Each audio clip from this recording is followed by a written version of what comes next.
So what's your take on the removal of Jim Obazie, the FRCN? Its removal is illegal, it's unconstitutional, and it was irresponsible. You have now suspended the law, which means at the time he was in office, he was only implementing your law. Are you with me? So if the former board that enacted that code, right, I can say they went too far by delving into religious affairs, internal affairs of religious body. But under the law, no religious body in Nigeria, right, can operate on its own without check.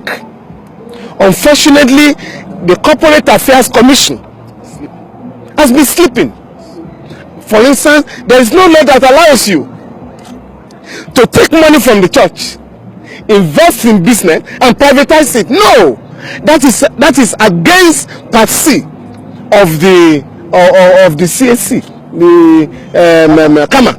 And I made this point about 3 years ago, when a private jet bought by a religious leader was used to smuggle dollars to South Africa to the embarrassment of the country. I did say that if you have registered that jet for the spread of evangelism, you cannot commercialize it by renting it out for illegal purposes. So this is the time for our churches and mosques to tidy up their own affairs. You don't wait for the state.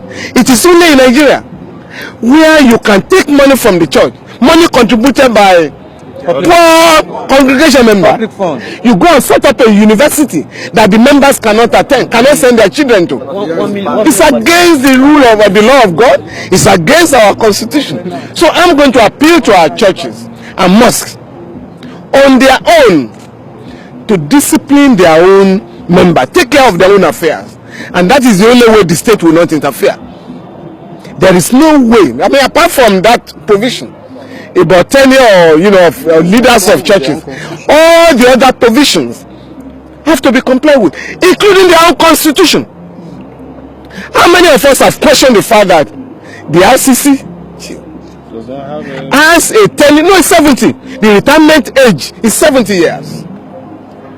In First Square Gospel, First Square Church, right? It's 2 terms, mandatory. No, you cannot go beyond 2 terms. Any attempt to do a 4th term, the members can challenge you. So what the CAC should have done, or what Obase should simply have done, was to alert, to write to the leadership of RCC. Please, can you look at your constitution with regards to the constitution you register with the government? And that's all. You don't need to go out of your way to say anybody must step down or she needs to step down. No, that's not your business. But the point I'm making is that NGOs, including churches and mosques, have to comply with the law of our country. No more. What the government did was totally irresponsible. So, 13 years ago, you cannot punish a man for implementing a law. What you can punish him for is not implementing the law or implementing the law mala fide.